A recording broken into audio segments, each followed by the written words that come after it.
what's going on in the world today, then you've come to the right place.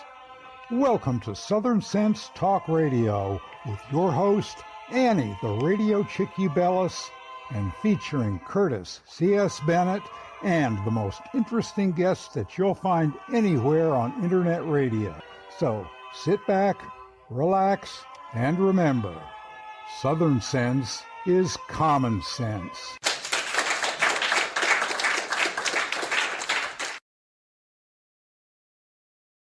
All right, and welcome to another adventure here on Southern Sense. You're listening live on Facebook, LinkedIn, YouTube, Twitch, X, iTunes, Stitcher, Spreaker, and half a dozen other places.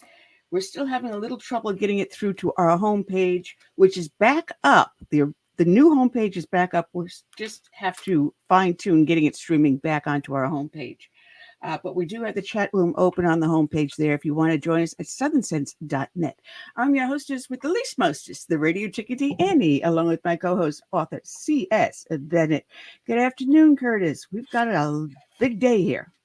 Yes, we do. And we have one of our old friends, Lou, Typhoon, that's coming on, and a friend of his after that. So looks to be, a great show today. Absolutely, absolutely. And we have great guests lining up in the future. We have coming up next week, Carrie and Joshua Fontaine, who started a homeschool institute called the Exodus Institute. And they're helping parents homeschool their children. And believe it or not, it costs the family only $29. And it's a Christian conservative homeschooling, and they're having a great success. We're going to be talking about that next week. But with Typhoon Lou, who I've known for a long number of years, when he started up I Am American, I've known him for that long a time. He was working with Herman Cain, God bless his soul, rest his soul. And now we're going to have his friend, Chris Jersky, will be joining us. We would be having Mark Tapscott, but unfortunately, he had an impacted tooth that had to get pulled. And as he told me yesterday, he looks like one of the chipmunks. He is so swollen. I feel so bad for the poor guy. Having had a couple of teeth pulled, I know it's not fun. And he's not a happy camper, but he will be joining us back in 2 weeks, hopefully with all of his teeth still intact. Oh, man. We've got crazy season coming up. Every day in this campaign, it gets crazier and crazier. And Trump has been forced to be in a courtroom and not out on the campaign trail. If this is not election tampering, I don't know what it is. This is I'm telling you, they gagged him. The deliberate intimidation of a candidate. But everyone could speak about the case except for him. Yeah. Michael Cohen can go and speak, going on TV and news radio shows and everything else, say whatever he wants about Donald Trump. Same thing with Stormy Daniels. She was on The View. But yet Donald Trump is not allowed to exercise his First Amendment right as free speech. We'll see what happens. It looks like they're handing him a lot of issues that can go straight up to the Supreme Court and overturn everything that has been done to him.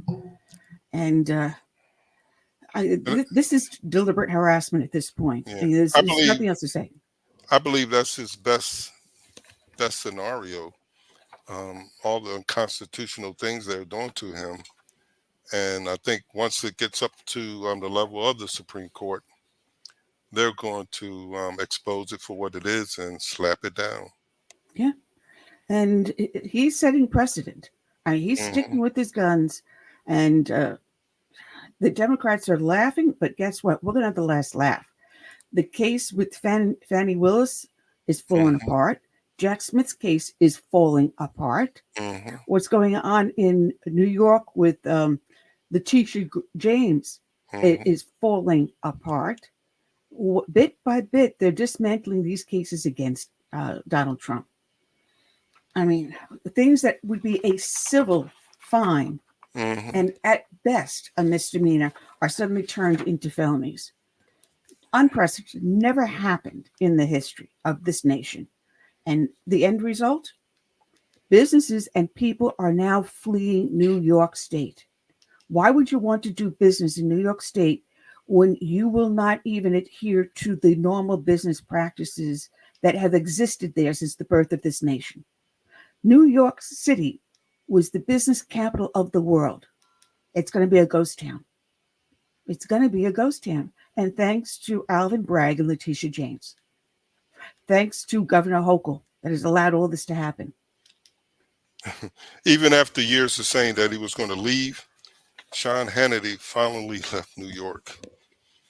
Oh, yeah, that's right. Barbara Streisand said she was going to leave if Trump gets reelected. Hey, listen, don't let the door hit you in the butt, and we'll help you pack. Yeah, they all say that on the left. Well, that said, those that listen to the show know that we start off each and every show with a dedication to a fallen hero. And today's dedication is going out to Correctional Officer First, Robert Danforth Clark of the Georgia Department of Corrections. His end of watch was Sunday, October 1st of 2003. And let me pull up the dedication video and bring that up. And this will read, if I get this all going correctly, bear with me. This is from USA Today by Theo Nguyen. And he wrote, a correctional officer at Southeast Georgia Prison was killed after he was assaulted with a homemade weapon by an inmate, state officials said. Robert Clark, 42, died at a hospital after an inmate attacked him at the Smith State Prison in rural Glenville, about 60 miles west of Savannah, Georgia. The Georgia Department of Corrections said in a news release. The correctional officer was escorting two inmates, Leighton Lester and Marco Willingham, from the prison dining hall on Sunday, October 1st, when Lester attacked him from behind, the department said. Willingham stepped in to help Clark, but was also assaulted. Both Clark and Willingham were transported to local hospitals, according to the department. Willingham remained hospitalized overnight that Sunday with injuries the agency described as non-life-threatening. Clark, who started working at Smith State Prison in April, tragically succumbed to his injuries at the hospital. The entire GDC team is mourning the loss of one of our own, and we collectively express our deepest condolences to Officer Clark's family and friends, Corrections Commissioner Tyrone Oliver said in a statement. We will support them as they navigate this tragedy over the coming days, weeks, and months. Clark's death is the latest incident at the troubled Smith State Prison and Georgia prison system, where contraband issues and corruption resulted in arrests of hundreds of prison employees, including Smith State Prison's former warden, Brian Dennis Adams. Lester is facing charges in the assault and resulting death of Clark, and the assault of Willingham, the Georgia Department of Corrections said.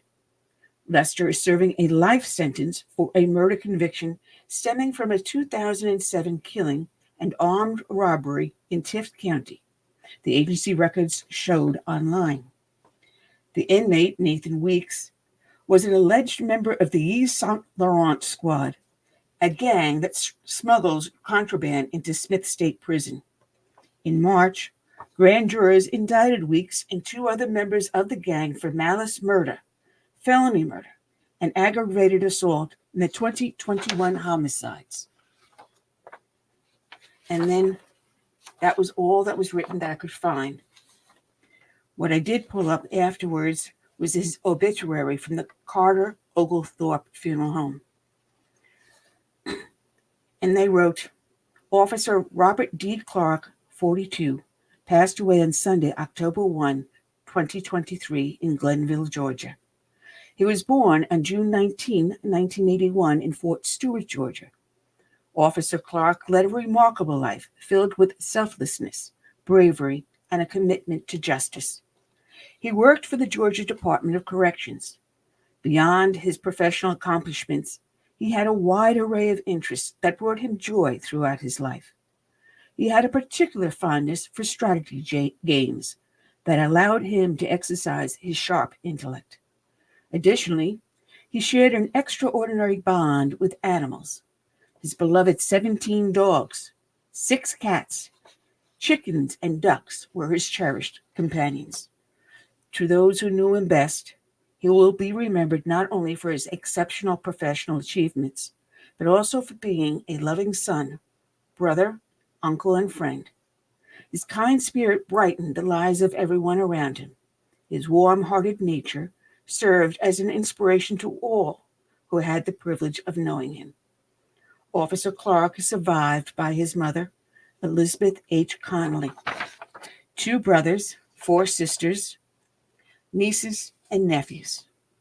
He was preceded in death by his father, Marvin H. Clark, and 2 sisters, Glenda F. Wood and Shirley L. Clark Croft. Today's show is dedicated to police.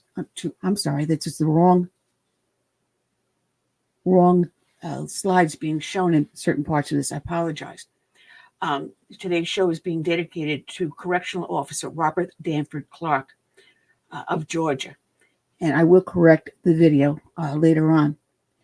And with that, I will dedicate this show to all the brave men and women that serve as first responders, be they firefighters, emergency services, or law enforcement. We also dedicate this show to all the brave men and women that serve in our military, from the birth of this nation through today and into our hopeful future. We dedicate to them this song by Tiffany, Soul of a Nation. May God bless each and every one.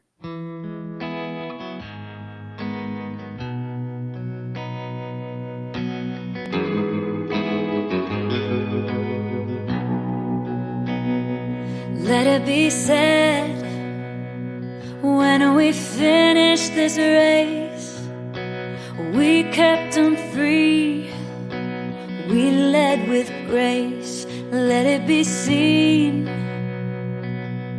from sea to shining sea, beautiful America, living our legacy. Oh, father, mother, sister, brother, oh, we gotta learn to love each other. Oh, for the soul of the nation, for the next generation. Let us be known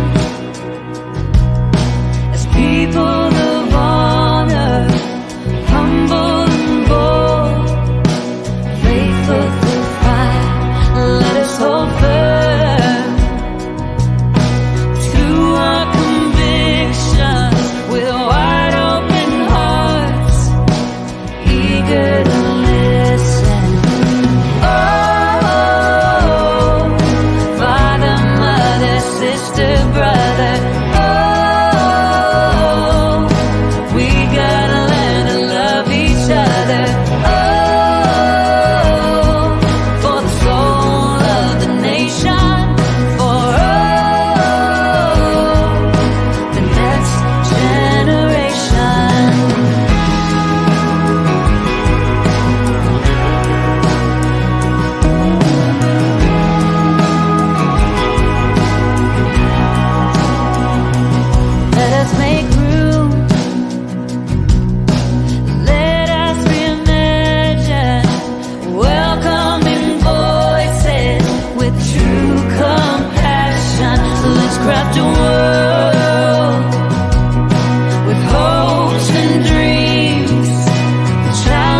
when our time has come. We gave them hope, we made them strong. Let it be said, when we finish this race, we kept them free, yeah, we led with grace.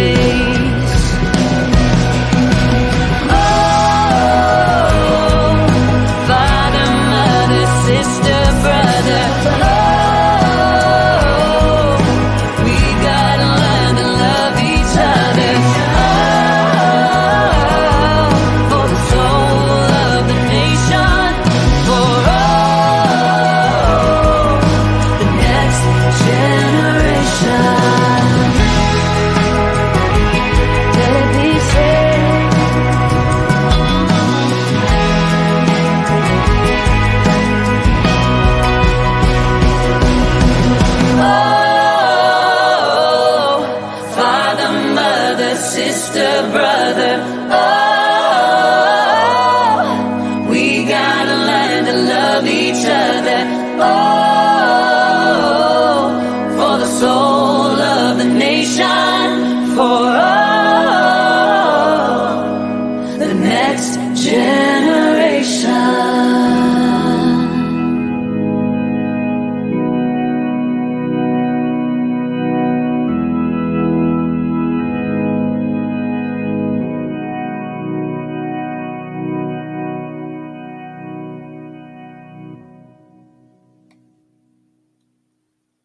All right. Oh, no. There we go. I almost looped it all the way back around. Jeez, I'm not doing too well today. For those that are listening and watching, I have to apologize. We had a little bit of emergency in this household before we went on air live. My husband's cat of 14 years went into violent convulsions, and we had to rush him to the vet. So I got home with 15 minutes before airtime. The cat is still at the vet. He's coming around very carefully, slowly, but we think it's the diabetes. His glucose levels must have gone awry. So there, he's in good hands. We know he'll be home soon. So, so if they seem a little discombobulated, we're worrying about this cat. You know, they're like our children. You know, they're part of the family. Yeah, Curtis, turn your volume up because we don't hear you. There we go. Nope, you're back out again, Curtis. No sound from your end. You're gonna have to try that again. We're having a little technical difficulty here, folks. This is live. That's what happens when we're live. Check one, check two. There you go now. You may have a faulty button on that. All right. Yep, there we got you. Listen, we were talking about this upcoming funny season with the elections, and it's getting crazy. A friend of mine sent me a text while I was in the vet here in South Carolina. They're trying to turn this district completely blue, and it's still a very red, except for the Charleston area of the district, solidly red. But they're trying to challenge every single Republican that is running up for election, and their new gimmick is everyone that's running for re-election, they're putting a woman up against that person. This is the newest gimmick. You run an entire slate of nothing but women. And then when the men beat them, well, how nasty we are to womanhood, except there happens to be one Republican, a friend of mine, Shannon Erickson. So they're putting a Democrat woman up against Shannon. Otherwise, all the other seats are being challenged by Democratic women. Now follow this, because this comes dovetail right into it. They had this whole big news article about the Women's Democratic Party here, how they're going to war to reclaim these seats. Yeah, remember the Democrats when they ran the South the last time? What happened? Let my people go, right, Curtis? Yeah, what I would tell people, look at which party is allowing men to get in women's sports. And we know who cares about women. Yeah, exactly. Well, this dovetails right into it because billionaire Soros has poured $60 million into the Democratic war chest. for the 2024 election cycle. And he poured it into Democracy PAC. And this is the second largest contribution that has been coming in. In January of 2022, he gave them $125 million. So this is slightly less than half, but it is a huge chunk. Democracy PAC allotted a substantial portion of the donation, funneling $21 million to a constellation of super PACs throughout the country during the first quarter. Notable beneficiaries included House Majority PAC and the Senate Majority PAC, each receiving $4 million. He also gave $2.5 million apiece to Planned Parenthood Votes and Black PAC. All right, organizations pivotal in championing reproductive rights and fostering diverse representation in state-level governance. Now, pay special attention to that. $2.5 million each to state-level governance, which is what they're doing right here in South Carolina. A large chunk of that money is being funneled into CD1 here in South Carolina. He's also has gone into the media realm. Soros now wants to control the media, something called Odyssey, a prominent radio company. And he's also expanding the presence in the audio landscape.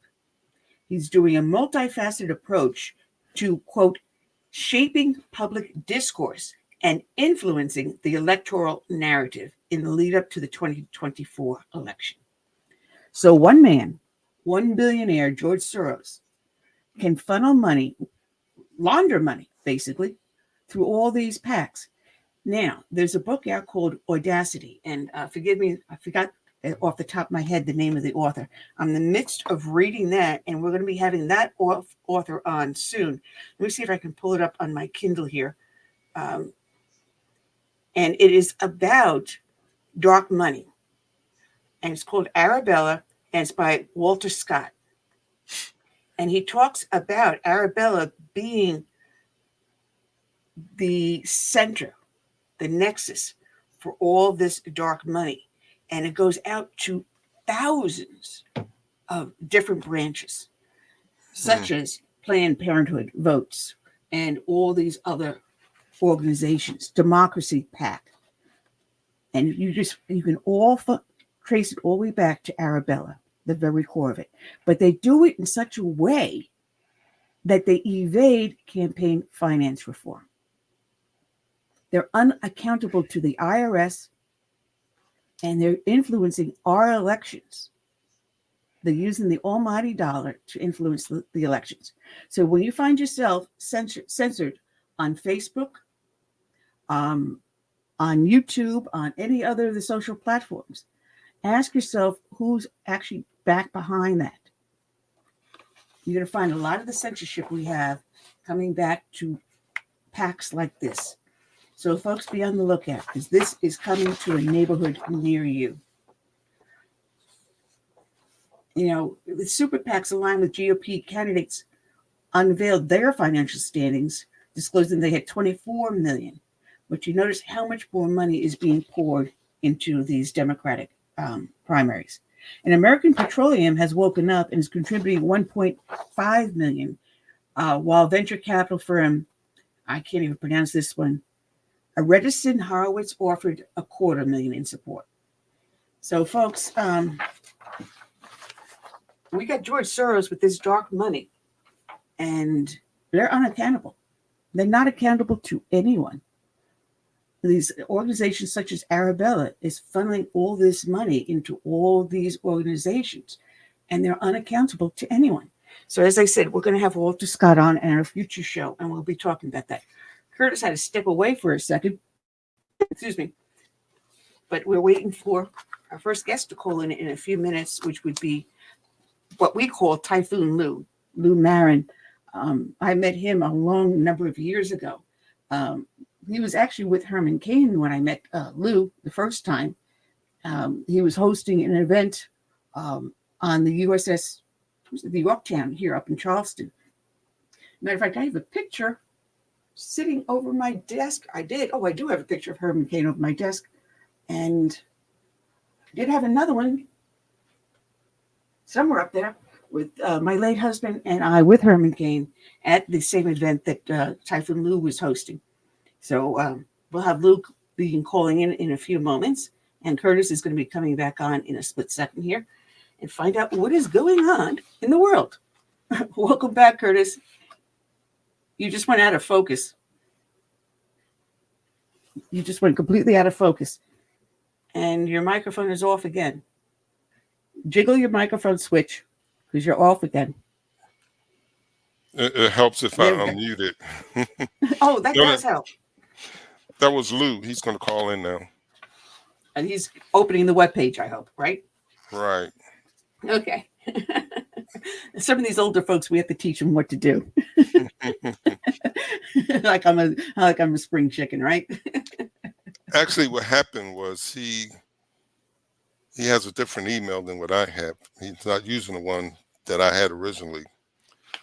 So he never got the link. So I had to send him, the link under his current email. Good. Hopefully he'll be with us very, very soon.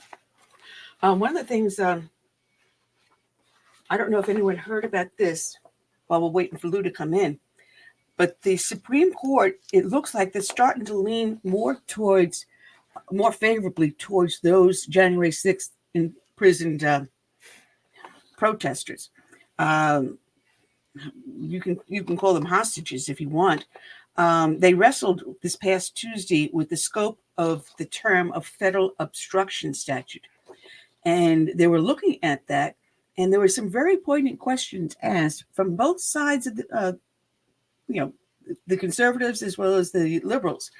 And they're having a hard time with the way that it's being interpreted by the Capitol Police and the prosecutors in D.C.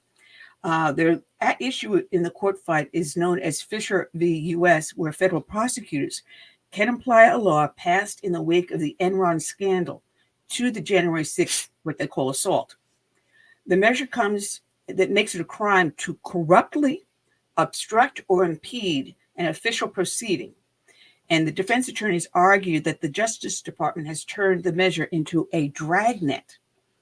And the first provision of the law prohibits altering, destroying, mutilating, or concealing a document. All right. This has never been, before January 6th, was never used. It was always used involving evidence tampering. But there was no evidence tampering.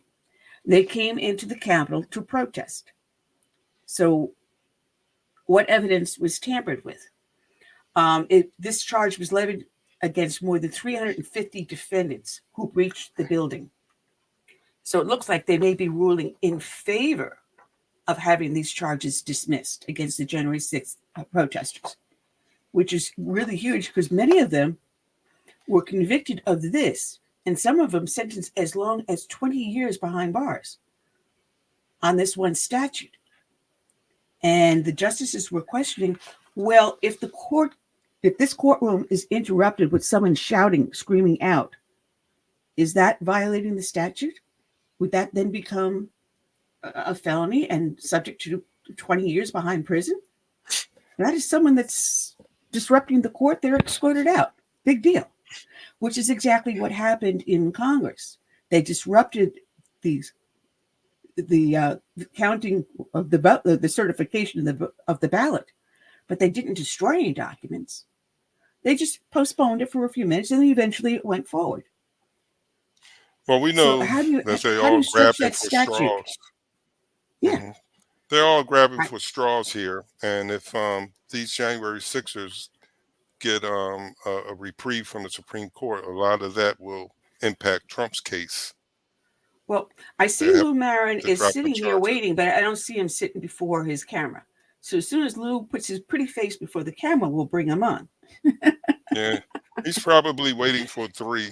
Military people, we precise. You say 3, hey. Well, I don't even. Where's my timer? Oh, he's got 1 second. Here we go. It's exactly on the hour 1500. So where's Lou? Right, he's late. He must muster up. Oh man. And reading this article, it looks very, very likely that the Supreme Court will, in the end, side with the defendants. And so, Yeah, this isn't America. What's going on? This is not America. They're just saying that they're using it as a classic catch-all, and they're using it too broadly. Justice Alito said, after asking whether a protester who disrupts it, this is exactly the argument he used, Supreme Court argument could be charged with violating the obstruction law. But we need to find out what are the outer reaches of the statute under your interpretation. So he's saying, basically, you're really pushing this a little bit too far. Now, you got to remember, Smith's charges all stem from January 6th protest and tying Trump into obstruction of the congressional proceedings. Mm-hmm. And if this gets tossed out, Jack Smith falls like a house of cards.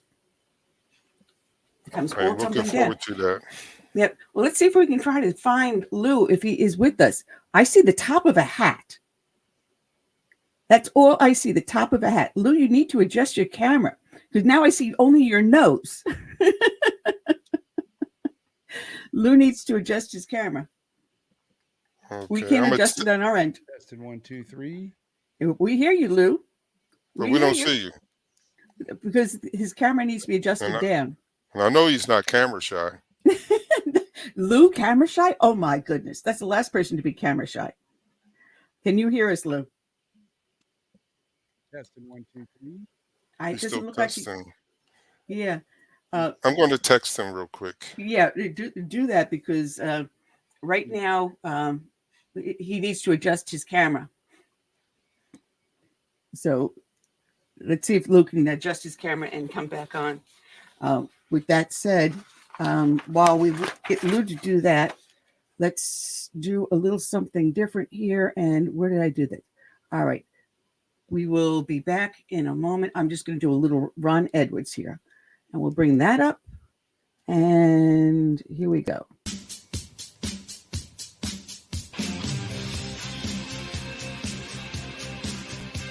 Because of the grossly inadequate government school system practice of not teaching complete and authentic American history, one would think that Black Americans contributed very little to our American society. Hello, I'm Ron Edwards. On today's page from the Edwards Notebook, if your refrigerator contains any produce from your local grocery market, then you can rightfully credit Black United States inventor Frederick McKinley Jones. Mr. Jones took out more than 60 patents throughout his life of achievement. Amongst them was a 1930s patent for the roof-mounted cooling system commonly used to refrigerate food products on extended transportation routes. Frederick McKinley Jones officially received his roof-mounted cooling system patent for his invention in 1940. He also co-founded the U.S. Thermal Control Company that later became famously known as Thermo King. The company was critical during World War II, helping to preserve donated blood and food supplies for our American war heroes during the massive war between liberty and tyranny. I'm Ron Edwards. Join me live weekdays, 3 p.m. Eastern, 12 Pacific. To find out where, go to theronedwards.com.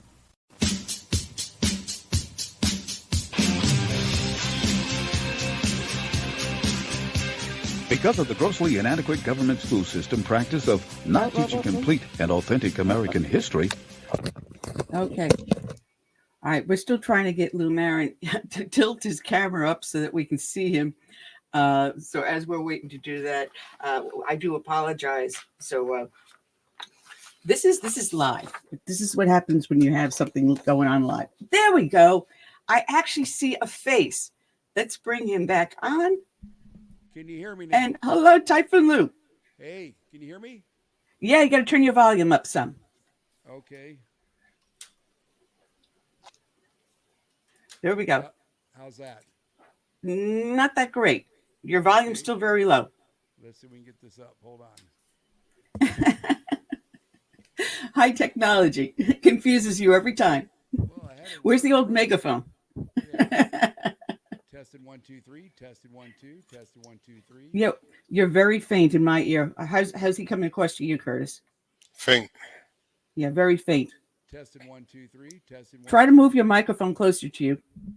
Tested 1 2 3. Tested 1 2 3. Slightly better. Tested 1 2 1 2 3. Oh, use your booming Marine voice. Come on. Hey, come on! I'm trying to get it there. Hold on. Tested 1 2 3. I've heard you work a crowd without a microphone. Come on. Tested 1 2 3. Tested 1 2. How's that? Getting better? A lot better. Tested 1 2 3. I got to bring it way up here. Okay. Oh, Lord have mercy. We're almost there. Okay, I think we got it. How are we there now? A lot better. A lot better. Okay. Oh, man. Now, matter of fact, because I was running to the vet, I didn't pull off the printer your paperwork. No, we had a bit of an emergency with one of our kitties. He went into some violent convulsions just before coming on air, and we had to rush him to the vet. I hear my husband home now, so hopefully everything's all right. But we love our little fur babies. I'll tell We you love what, our fur man, I won't babies. do without them. I like them better than humans. Unconditionally. Okay. Looks like we got Calvin, Colonel on. Is Calvin here? Well, I'm tossing everything out the window here, so forget about this stuff I pulled off. Okay. I know you already. Well, I gave you an MP3 file too. Make it easier to play that. It's all there. It's on the other computer. Okay. But let's bring Calvin on. Let's have a big party over here. At least Hey, he knows how to Calvin. work the camera there. Does that make you embarrassed, Lou? Hey, now that I'm embarrassed, I'm all here for you, all of you. Look at you all. Well, I'm glad to be part of this, and it's always a great honor to see Lou and the FRA, and hopefully Chris is on board with them. And I've tried to invite as many people to chime in, Lou and CS. So this is one of the greatest podcasts that I know of. And certainly kudos to you for what you did for Veja when she was on the air. And we would have told CS we're going to try to get her back on track now that you got all these different outlets. Way to go. Well, if I can only get the video to go back up onto my homepage. For some reason, my homepage was hijacked, and we finally got it back, but the video is still not going up to it. So we got to fine tune that. We'll get that working. But if you notice, Typhoon's got Trump behind him, and I've got Trumpy Bear behind me. I got the beautiful wife behind him too, Mrs. Trump. Now that I've gone completely lost all of control of the show. Well, Lou, the last time I saw you was aboard, I believe it was the USS Yorktown in Charleston. And that was when you were with Herman Cain. Oh my God. That's how long ago? Wow. Matter of fact, I know somewhere around here, I've got his picture. I got his picture, but my late husband and Herman and I were standing at the base of the ramp going onto the aircraft carrier that day. In a great picture. Oh, well, Calvin's trying to one up. He's got Trump behind him. I got Trump behind me too. I tell you. and then next to Mr. Trump, let me see if I can get her in a picture here. Where are you, Mrs. Trump? Whoops, wrong way. Yeah, there right she behind is. your shoulder. There she is. I got them all. All right, Lou, go on. Talk about Herman Cain, my man. Yeah, Herman Cain was my mentor. I really miss him. He was an incredible human being, a man of God, and I would say of all the people that I had the privilege to work with, he was probably one of my favorites. He just was down to earth. Matter of fact, when I saw you in Yorktown, we were up there seeing my nephew, who actually was going to school, nuclear school up there, who eventually went off to become a Naval Academy, become an officer. But yeah, that's when we were up there, and that was quite a few years ago. My gosh, I can't believe, but you remember that. Oh yeah. And you were doing I Am an American, but you were also working for the convention of states. Right. It was actually the Balanced Budget Amendment. Same thing, Convention of States. They have two terms for it, Convention of States or the Amendatory Convention. But yes, absolutely. Well, I came across something. There's another thing coming out there called the Redeclaration of Independence. Calvin he's working it. He's working it.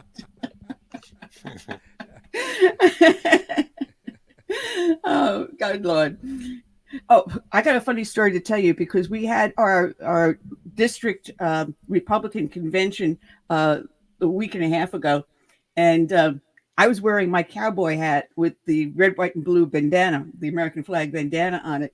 And as they were taking the votes for the chits, dropping the chits in, people were just picking them in their hands. So our chair turns around and says, "Ann, can I borrow your hat?" It was a Ristol hat, one of the really good ones. Right. Well, it's got holes and everything in it because it got passed around so many times. My local GOP chair owes me a cowboy hat. Oh, man.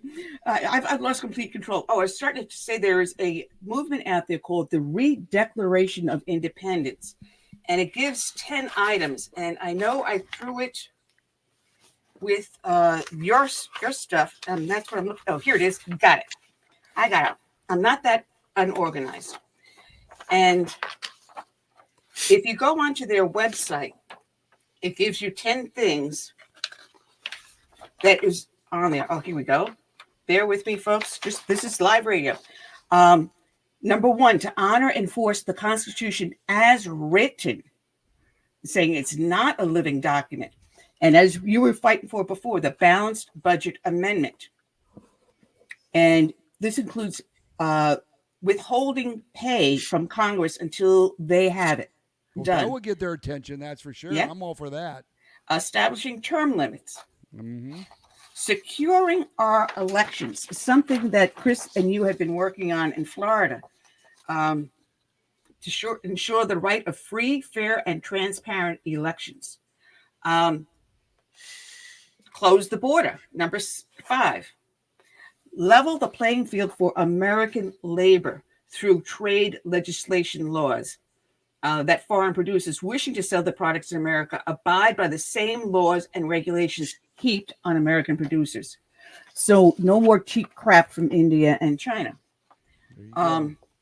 Enforce American laws, not UN policy. Because now they've got that WHO treaty that they're trying to push, the small arms treaty they're trying to push. We already know that, of course, the southern border, we have UN officials trying to establish outposts outside of the physical UN building in New York City. Make us energy independent. I'm sorry. Name me a single thing that we come in contact with, except for the fresh air outside, that does not require some form of a petroleum product. Amen. And don't get me started on how poisonous and dangerous these electric cars are. They cause more pollution than a standard automobile. Right. They cost more to operate. So basically, they're going to turn around like our freedom of movement and independence we enjoy as Americans. Biden's going to force us into these electric cars we can't afford. So if we can't afford them, we're going to rely on public transportation. But oh, wait, if you live in the boondocks, like some of us do, you don't have access to public transportation. But if you need food and medical care and anything else, you're being forced to move into sustainable communities. Oh, wait a minute. We call those cities. You find out I'm on a roll here? Don't get her fired up. Well, hey, you know what? You talked about the boondocks and et cetera. My kid folk and my parents are from Danville, Virginia. And I'm sure CS and Lou know about those parts of the country, Greensboro. You're going to be in trouble, not only because you don't have all the charging stations that they need for all of these electric vehicles. And I admit I'm an owner of one. But the key thing about that, the key is the cost to manufacture the batteries, all the components that go in it. That's where the pollution and the cost drives up everything. And it's not the actual operation, because it doesn't cost me anything to operate it. But if that ever goes bad, which I've had it for 7 years, no problem. Just change the tires and charge it up and go.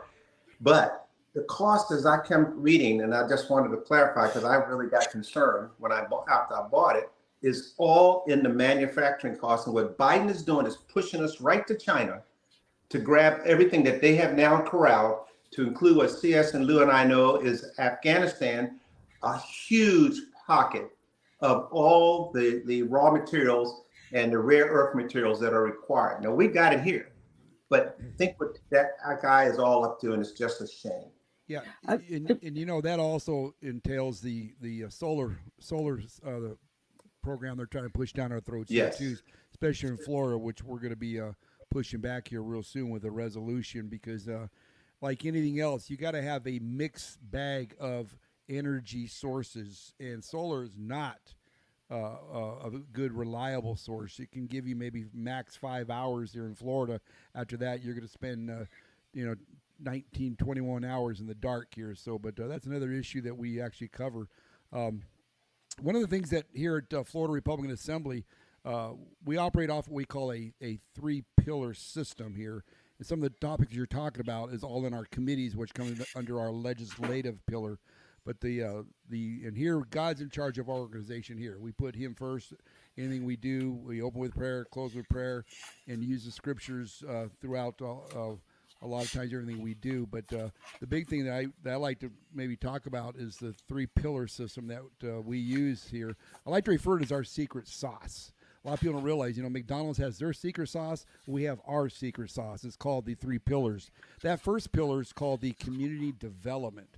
The community development, we believe that one of the things that really bothered me in the GOP is that they weren't doing enough in the community. You cannot go to the Hispanic community, the black community, or the Jewish community and ask for their vote when you don't do nothing in the community. So one of the things that we spearhead here in Florida, and Colonel and I and a bunch of us FRA guys, we go out and we distribute food, and we love doing it. It's really kind of fun. It works on our tan too.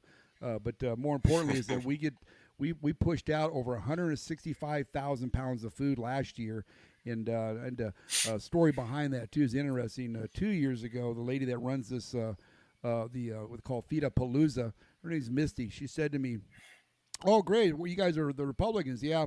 Well, you guys only come around every 4 years when you want our vote." And she's a former Republican. Her dad's a Republican.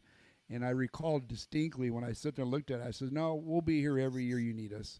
And she said, yeah, right. She didn't believe it. When I came back this second year, along with Cal and a bunch of us, she was literally driving around in a golf cart around the Camping World. We had thousands of people there getting food and getting them all ready to distribute. And I remember when she looked over, she says, "Lou, you came back." She literally fell out of the golf cart, rolled into the grass, could not get to me fast enough to hug me. She was in tears. "You came back." I said, "Yeah, I told you we'd be back." And but you know what? It really hit me hard because I thought, this is the reputation of the Republican Party. They think that we only come around during the years we want their vote. And I said, "No, we're here all the time." So we've been back several times, and we enjoy doing it. I think it's kind of fun. It's good exercise. I know Cal could attest to this too. We get out there.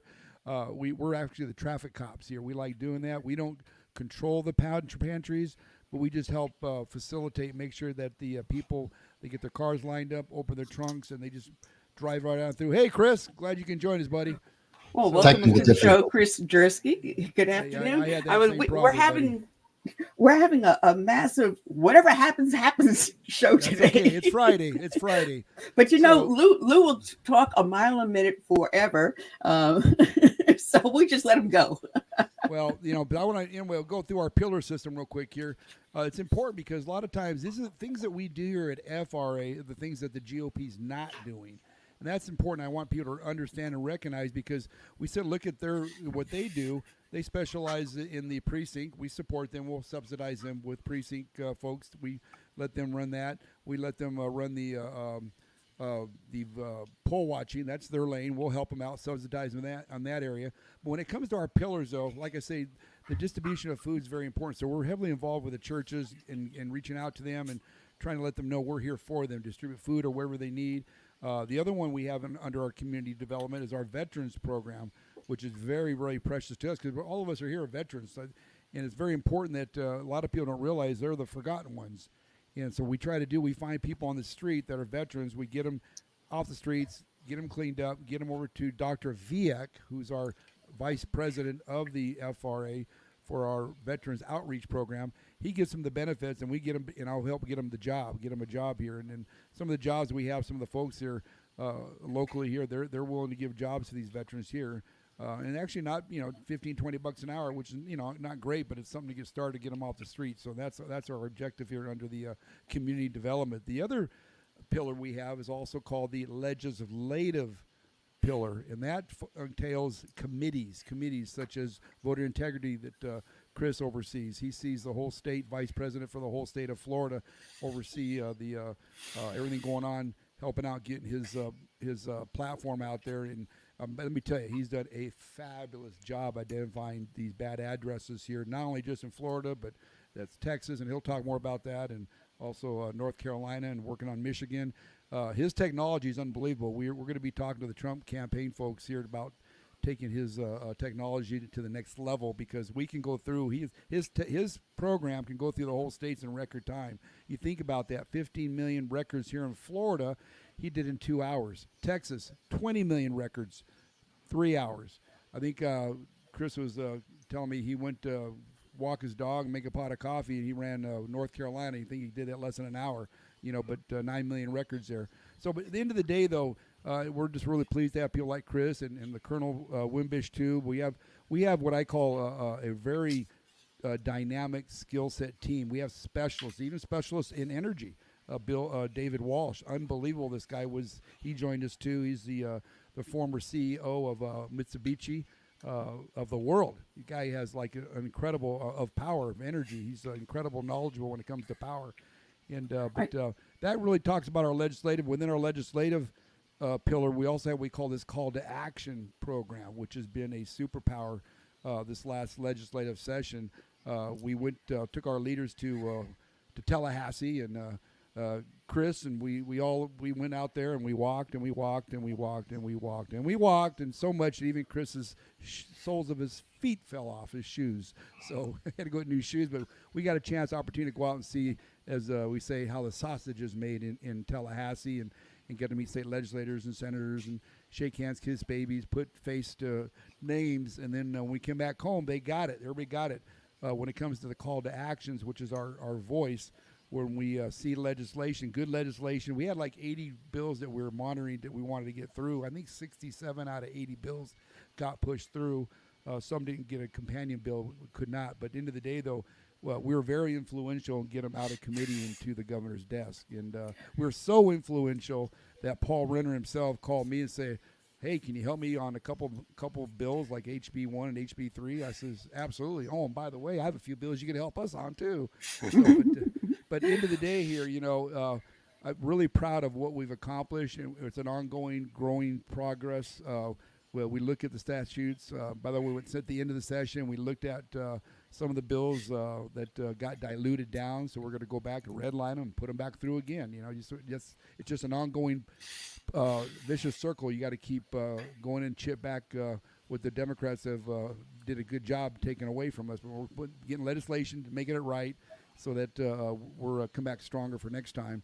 And of course, our last pillar, which I find very dear to our heart, is what they call candidate leadership pillar. We get to train people like Calvin Wimbish, Colonel Calvin Wimbish, Scotty Moore's, people who Representative Bankson, who went through our school, Representative Amnesty, who went through our school, Representative Plakin, who went through our school, all successful. We had 31 folks go through it last cycle. Out of the 31, 20 said, it's too much. I don't want to do it. It's just too much. But that's good, because it's a good vetting tool. We can identify the people who really do want to take the job seriously and learn how to get in and campaign. We teach I tell people when we go through our school, we're going to give you the tools you need to be competitive. And if you follow our recipe to the letter, you're probably going to win. And the 11 folks that got in that race last cycle, 7 of them won their primary. 4 got all the way through. Wow. So I was really proud of that. Well, I'm going to let Curtis take over here for a few moments, because he knows you guys better and how you work, and let him conduct the interviews, and I will be back very shortly. Go ahead, Curtis. Right. It's all yours. All right. So what do you want to add, Chris? Oh, as far as where to begin? Yep. Oh, I usually like to start out by just introducing who I am and what drives me. Right. The first thing I typically start out with is that I'm first generation American, born to 2 legal Polish immigrants. It didn't feel like it at the time. I was a cocky teenager in New Jersey, and I had the great privilege to go to Poland and visit it in 1987 when it was communism. I came back and kissed the ground, and all of the stories that I heard from my family started to make sense. I actually stood in the bread line over there and just saw like how evil communism was. There was hardly any running water in any of the villages that we stayed in, and everybody was just essentially just at the survival level. And what I realized at the time is how they used food as a weapon. They essentially were starving everybody there, and they were just dangling coupons for like standing in a bread line. You could get a piece of bread that would kill somebody if you hit them over the head with it. Fast forward from that, I came back, joined the military, heard Ronald Reagan talking about basically Mr. Gorbachev tore down this wall and became a Republican from that day forward. And as fate would have it, I married a Venezuelan woman in the late 90s. And then I watched her country get systematically dismantled.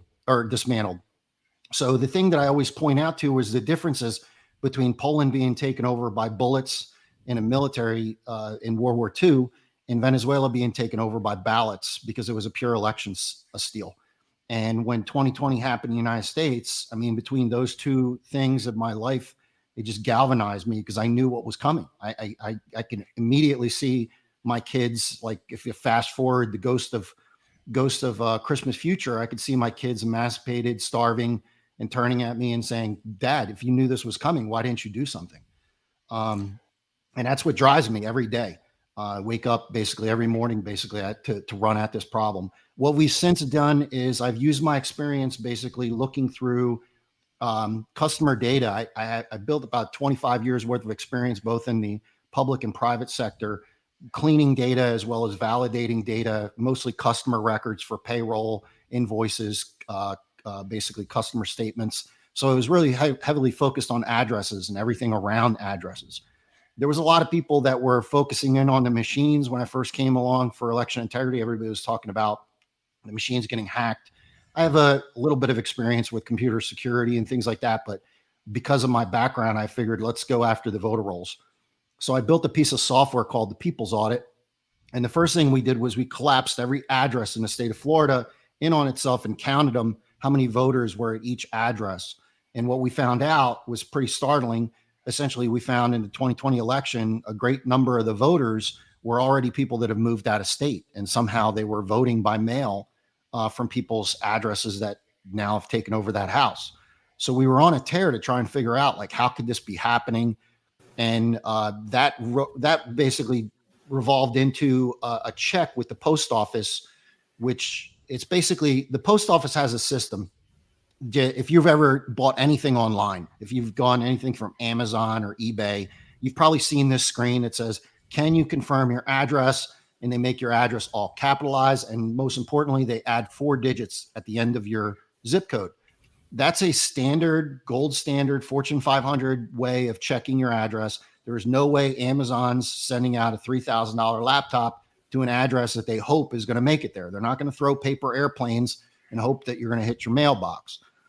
This standard's been around for close to 20-something years, and that's why we have online sales.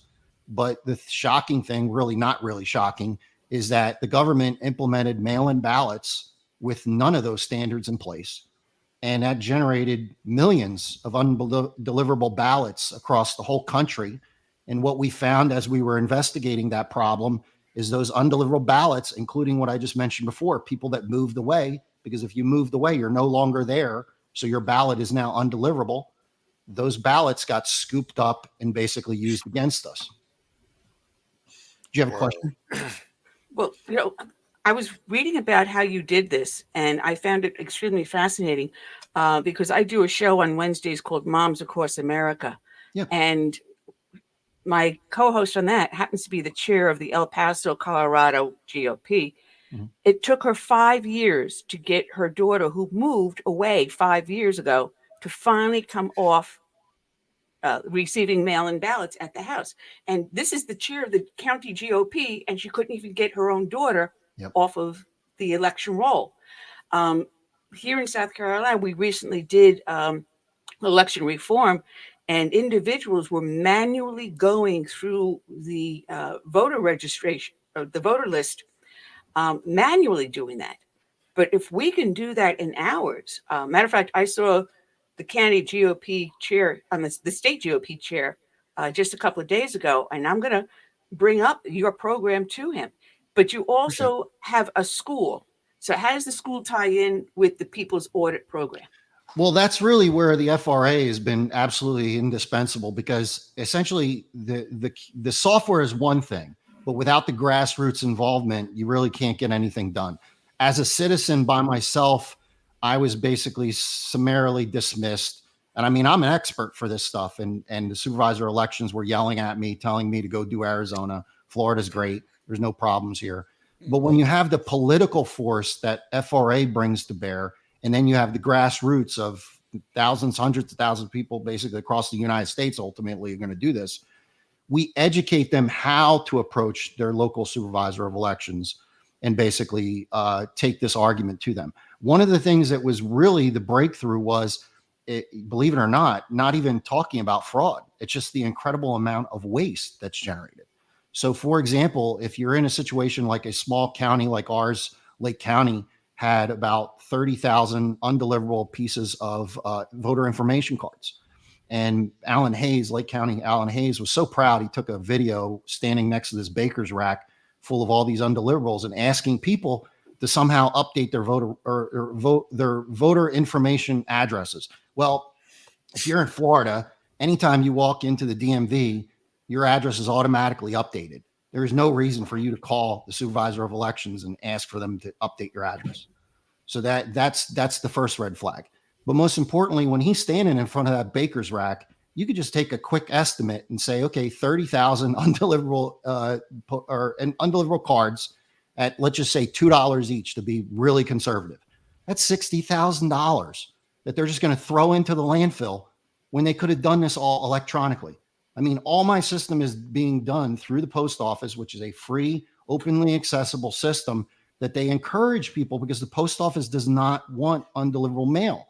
It is a huge cost burden and drag to the post office to process this, because it has to be done manually, usually by human hands. So when we started confronting them on the cost and the waste, they got really embarrassed really fast. If you confront them on fraud has to have intent. You have to prove that there's somebody stealing that, which is very hard, but there's no denying the fraud. That's all going to the landfill after it's been manually basically reviewed. And when we showed them how ridiculous they look going through this like horse and buggy style, I wouldn't even say high school approach, because I'd see high school kids run circles around most of these people. That's where they were just embarrassed into doing their job. And now, not only did it clean the voter rolls within the last year, we've removed about 3.5 million people from Florida. You have to understand, Florida's the most popular place to move to. And I guarantee that you're all sitting in traffic now. There's no person in Florida thinking that Florida has lost people. But literally, the New York Times is so trying to cover up what we did here. They're writing articles now that people are leaving Florida because of the politics here or something. Like, it's just maddening. So we've cleaned the voter rolls. Like, there's actually been 1 million active voter reduction since 2020. You can go look at it on Wikipedia. There's 1 million active voters missing from the 2020. And more importantly, the Democrats were actually ahead of us by 2% in 2020. We're now double digits ahead. I would say, and by itself, we're about 9% Republicans ahead, but that swing has been double digits. So it's undeniable, basically, what we've done as far as cleaning everything. Now, what's the cost of this, though? Cost of the program? Oh, for Florida, I've donated. I've been doing it for free. We've had people support me through the grassroots with small donations, and Texas basically helped me out with some programming there. But this has all been out of my own company. So, how is this going to impact the upcoming election in November? Most importantly, what I just mentioned, we were on our way to turning purple. Like they were trying to systematically inject and pollute our voter rolls to somehow make us believe that we were turning Democrat. Just within the last year was most of the cleanup, but that swing now has put us deeply, deeply red. And we have experts like Seth Keshel that have said that Trump is going to carry Florida now by double digits because of this work. That's what I want to know. But since we're relatively safe, the more important one right now that's on the radar is Texas. I would have never believed that Texas was in a threat. Florida really has taken the place of Texas now as being a safe Republican state. They are literally going to flip over Texas if we don't do something. When I first did the analysis in Texas, I found 1.1, I think it was like a 1.1 million bad addresses in Texas. In Harris County, which is Houston is the city of Houston, had more bad addresses in just one county than we had in the entire state of Florida. So they are systematically trying to take over Texas. We're working on that one day and night to try and get that cleaned up by using the same processes that basically cleaned up Florida. So you approach then the state officials that are running the election for and instituting this program. Yeah, really, basically party education of the grassroots. The grassroots are local to the problem because most importantly, we want to build up this muscle at the community level. And again, this is where the assembly model comes in place. We have to take back our local communities. We can't fight this at the federal level. You can't really fight it at the state level. It has to be from the grassroots up. And when our local counties, they know their addresses, they know they should know their supervisor of elections. In Florida, we have elections officials, basically. They should know them by name because we should be watching them that closely and making sure that they're doing their job. Most likely, like I said before, effectively using our taxpayer money at the local level is the most important. Matter of fact, I'm going to give Drew McKissick a call and let him know about this program and see if he can have it then instituted in our state. Because what better than the chair of the state GOP? Mm-hmm. Yeah. Right now, we've reached out to the RNC and trying to get some time with them. They're going to meet with us. Basically, what we shared with them is that what Chris technology does, it deflates the inflated voter rolls. That's probably the best way to say it. It deflates the inflated voter rolls. In Florida here, Chris, when he developed when he did the stats here in Florida, he puts out what I call the good, the bad, and the ugly report, and tells you who the good counties are and who the bad counties are. Kind of pins them against each other, which is brilliant. And more importantly, is that most of the counties, 62 out of 67 counties, have been very amicable to work with us. They like the idea because I tell them don't use "I got you" type approach. Use the Columbo approach. Listen, there's some bad addresses here. Can you check into these here? And they've been really good about it. There's 5 of the counties they've been slow walking, cleaning their voter rolls, but I think a lot of them see the writing on the wall. Right here in Orange County, Chris and I went down and saw the outgoing Bill Cowles here.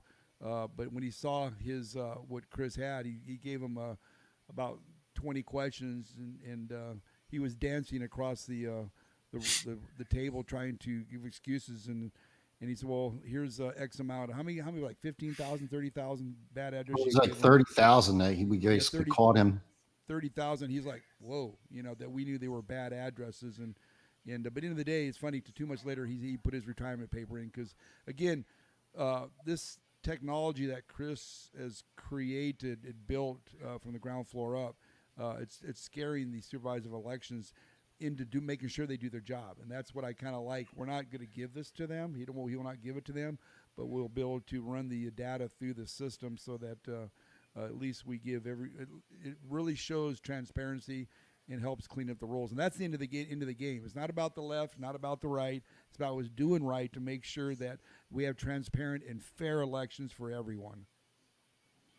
Wow. Yeah, the reason I call it the people's audit is that's really what it's meant to be. That's the driving factor, is educating locals how to take care of this stuff, because this is not going away. The moment we take our finger off of this is like a dead man switch. The communists are just going to push right back, probably even harder. So we have to probably be doing this for the rest of our life. It's eternal vigilance, basically. Yeah, because reading some of the stuff that I was going through, and I have to apologize, I had like a little family emergency before coming on air, so my paperwork is shuffled all over. But I'm going through my memory that in Florida, you are now prohibited from doing a hand count. Mm-hmm. Yeah, we're fighting that. We're fighting that. I think when I say fighting that, we're trying to, again, it comes back to education. I think a lot of folks don't realize, I'll call a 3-prong approach on bringing it to their attention. Well, first of all, out of the gate, people don't know that the standards on these machines have never been kept up for 20 years. They have never. You got to think of it this way here. You're basically, when you go to vote, you're like standing in the middle of an intersection, stock raving naked, taking a shower. Everybody can see what you're doing. There is no security on these machines. That's the first thing out of the gate. We brought that to their attention. They're like, holy crap, we didn't realize that. I said, yeah, we look at the standards. And then the other thing that we find alarming is that Cord Bird has been delegating his authority out to the vendors, and he calls them up. Hey, Mr. Vendor, are your is your standards up to date on your software? Oh yeah.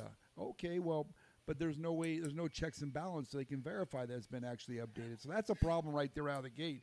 And one of the things that, again, Chris pointed out too, just the cost that we're losing money. And we did an analysis just here in Orange County. If you were running for supervisors of election as a candidate, I'd be pretty upset knowing the fact is I got a dirty voter roll as a running for an office when I got to do my mail drops. We call them literature drops out to let them on running.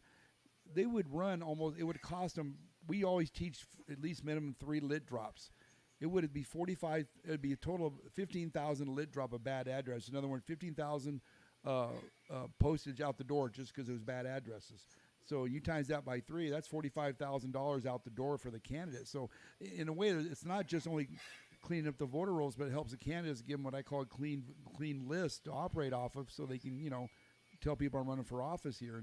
But that is a big thing. The cost, not keeping up with these voter rolls, is costing taxpayers big money when it comes to postage. And the other thing we don't think about too, to store these things, to store these machines, millions of dollars. Why do we have millions of dollars contracts on these machines to put in a precinct that only has 2,000 voters? That's pretty much the average a lot of times across the counties.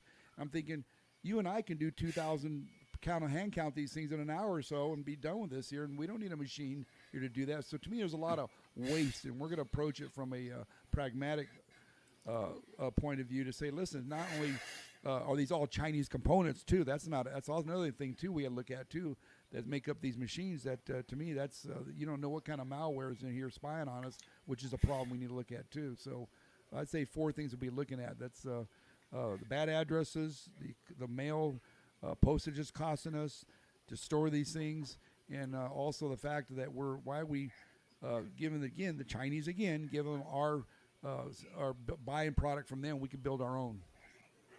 Yeah, well, they initiated new machines here in South Carolina for the 2020 election. No, it was the 2016 election, I believe it was, where you placed your vote on one machine, then you walked over to another, which was actually a scanner, which scanned in your ballot. You first check to make sure your ballot had who you picked on it, then it goes into the scanner and drops into a hopper. There's also a scan code on the bottom that you don't know what it is. So even though your ballot says you voted for XYZ candidates, that's the next evolution of this steal, and we have to fight back. Colorado actually went to court for that, and those machines were thrown out as being not certifiable because there's no way to prove that a human actually filled that out. Like literally, it looks like a gasoline receipt. Anybody can generate them. And so you can generate as many votes as you want and scan them into another machine. They completely are against a human basically making a mark. And they make the excuse of like, oh, these ballots are being filled in incorrectly or whatever. And it just, that is the next version of the steal. Florida has been moving to some of those in certain state or certain counties. And we have to fight back on that because that is not a hand count ballot they say that it's a paper ballot. It is the farthest thing from a paper ballot. A paper ballot means that you are filling in a bubble. So just like your signature, somebody can look at that with a magnifying glass and they can see a human touch that.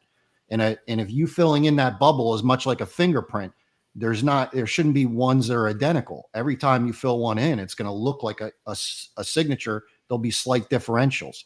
But when you're talking about those printed ones from the computer, like the computer can just generate as many as it needs. And then they're going to say, well, yeah, that person voted. And now it's on you to go prove that that's wrong, because the only thing you can do is canvass, and it will take months because we did it when the 2020 election came. It took us like 3 or 4 months to basically canvass all those people to determine the problems that we found already. Well, the problem we had also here in Well, South Carolina was ballot harvesting. Yeah. And here in South Carolina, an individual can turn in up to 12 ballots. Mm-hmm. That means that on Tuesday, you can pick up 12 ballots and turn them in. On Wednesday, you pick up another 12 ballots and turn them in. Yeah. They have to have signatures and be verified, yes. But who's to say that you're not going into a senior citizen's home and you have a bunch of people that are, catatonic, Yeah. are unaware of what day it is, much less who's running for president, and have these ballots filled out, signatures made. Oh, yeah, my buddy here is going to verify that's your signature, even though you didn't sign it because you can't sign. We were having that problem. That's probably the number one reason why this has to be a local solution, because no matter how good the software is, in that example of like a nursing home, you might have a person that's physically in that nursing home. Now you have to prove, did they actually fill out the ballot? Like you said, they might be suffering dementia or something like that. How are you going to prove that? So the thing here about being local, everybody has to be aware of their surroundings and their hotspots. We call that particular thing a local target of opportunity. We found a few in Florida. There was a yacht club up in Clay County that had 45 people per boat slip, and they were voting at like almost 80%. Like all these people that have yachts in this boat club were all voting by mail. It didn't make any sense. But whenever we weaved all of these together, there was one connecting factor. They all had like kind of like front desk type areas with unsecure mail. So if you have an apartment, typically the post office comes, unlocks your mailbox, puts your ballot into your little post box. That's a chain of custody. You have a government officer or a government worker putting your mail into your secure mailbox. But when you're talking about a nursing home or some of these mail forwarding agencies, RV parks, things like that, it's just the front desk, an average citizen or maybe not even a citizen. And they're just dumping off hundreds, thousands of ballots to this person. And I mean, there's a market for this. You can essentially buy an election. I don't know about other counties here in Florida, but in Putnam County where I live, and I mean, Tallahassee is run by Republicans. I'm still trying to figure out why are we still using Dominion machines with the controversy over that. Or ESS machines for that matter. You're right. Yeah. I mean, to me, I mean, where's the governor on this? Well, the governor question. actually came out and said he's not going to do away with the machines, which I think is actually going against the will of the people. But we're going to, again, we're putting together a resolution here now and trying to be methodical and pragmatic about this approach to kind of identify as the 4 areas that I said earlier and give them an actual real numbers of what it's costing taxpayers. It's not cost effective, first of all, at the end of the day. And by the way, Annie, if you get South Carolina data over to Chris, just bear in mind it has to be right from the supervisor of elections. It can't be a third party. Mm-hmm. And I think, but it's pretty impressive what he can do here. He's just amazing. But listen, I got to go. I have a food truck, trumpet at the food truck festival to run. I appreciate being on your show, CS. Hope we get a longer. Annie, another reunion. We'll get back to it with you.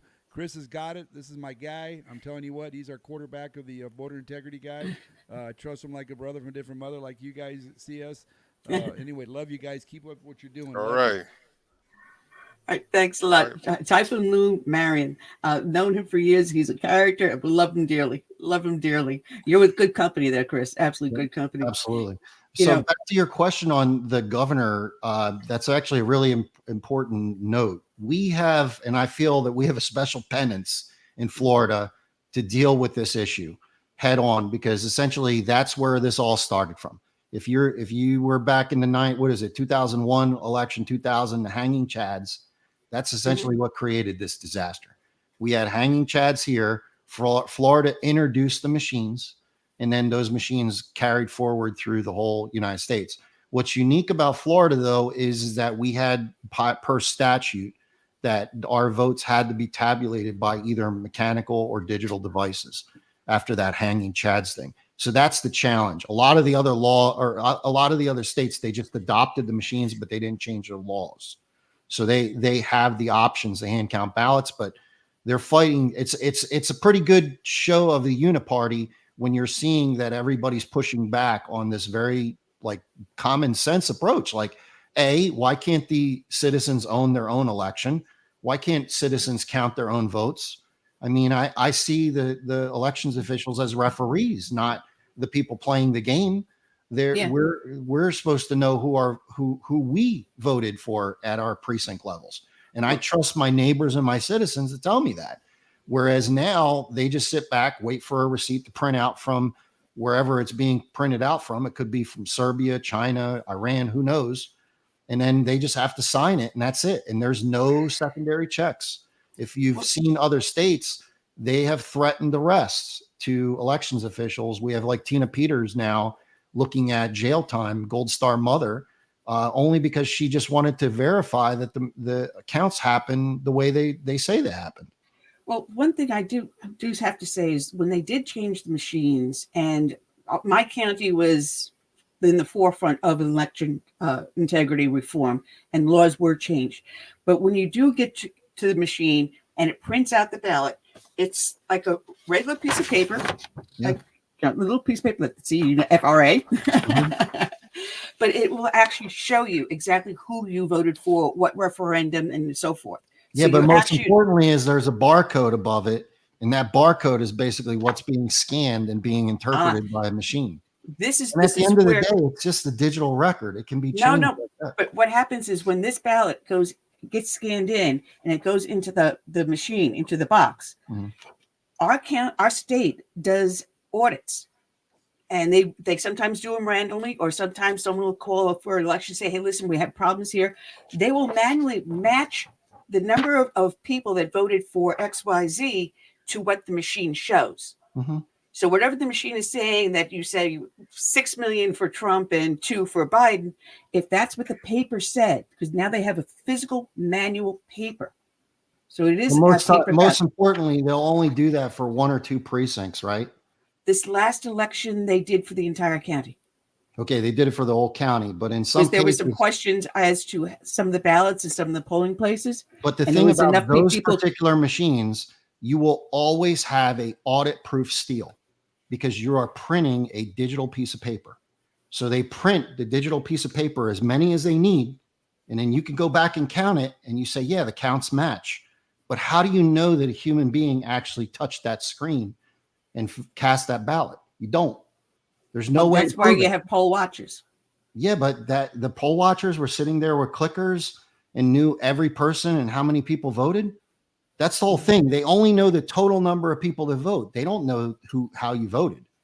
So like the danger of those machines they are audit-proof steals. Everybody will look at each other. I mean, the reason I'm doing what I'm doing is because of Venezuela. Okay. And the same exact game played on Venezuela. Like you're talking about like Trump, Biden, same thing, like oceans of people out in the streets against Chavez. And somehow he's winning the election with 98% participation. And everybody's counting the vote. Everybody's auditing the vote. And they're like, the numbers match. And that's why I'm doing what I'm doing, is because when we watched what was happening in Venezuela, they're essentially creating a digital illusion of an election happening when in fact, it's nothing even close to the intent. If you think about what happened in Florida, they were just about to turn Florida purple. And I remember since moving here, I mean, everywhere you go, this is Trump country, Republican country. I remember when there was a Romney race here, I thought it was kind of odd because everywhere you drove in the whole state of Florida, I was in Ocala at the time too. I mean, everywhere you went, there was a Romney sign, no Obama signs anywhere. And somehow Obama won Florida. And I was just perplexed. How? Like I couldn't think that many people in South Florida would flip the election. The entire North Florida was basically Republican. Wow. It's interesting. It's amazing. And you are the-peoples-audit.org. And they could also find you at the, if I can get this right now, the Florida Republican Assembly.com. All right. And I'm going to try to get a hold of you, Curtis, if you can give me his contact information and see if I can put Drew McKissick in touch with him. And that way we can get this done here in the state of South Carolina. You give us a lot to think about and just how secure our elections are, and such a vital election we're going into this November. Absolutely. The world is watching us like never before. Absolutely. And our freedom's not going to stay free unless we Chris. fight for it. And that's what you're doing. We're down to our last few minutes here, Curtis. We've got like 5 minutes left. So we want to thank you for joining us. I was just wanting to know if you're doing this in all the swing states. That's the goal. I mean, we finally have, with the good help of people in Texas, they were able to fund the ability for us to release into other states fairly quickly. Now it's just a challenge of getting the voter rolls and that information released in those states. Like, for example, Wisconsin, it costs $12,000 just for one instance of the voter roll. And we're trying to do every month. So you can imagine. And in Alabama, they just told me the other day, they took the cake, $37,000 for one instance of the voter rolls. So, I mean, that's the challenge right now. We have the capability of doing it. It's just access to the voter rolls. Well, God bless you for the hard work you're doing, Chris. And we will be talking. We will be talking. Definitely. We'll have you definitely back on again soon. Thanks So again. I want to thank you so very much. Check out Chris Jersky at The People's Audit. Put a hyphen between The People's Audit. Check it out, .org. Curtis, that's all we got for now. So I want to say good night and God bless. And we'll be back next week. All right. Okay. Be safe.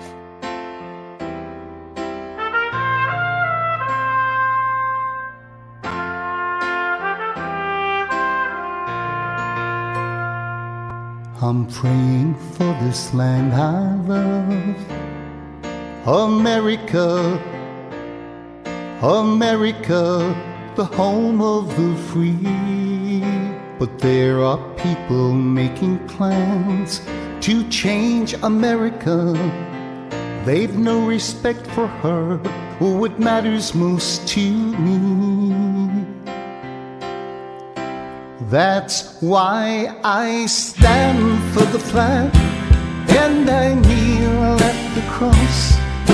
Long for the friends I have loved and lost. And I still believe in God we trust, and the freedom our forefathers granted us. I hope it's not too late to save America.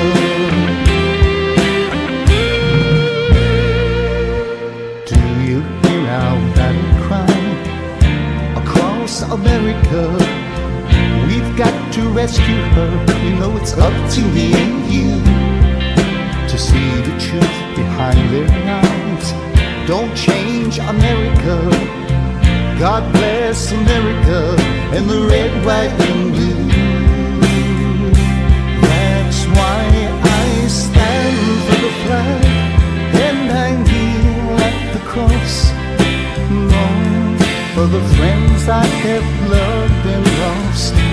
And I still believe in God we trust, and the freedom our forefathers granted us. I hope it's not too late to save America.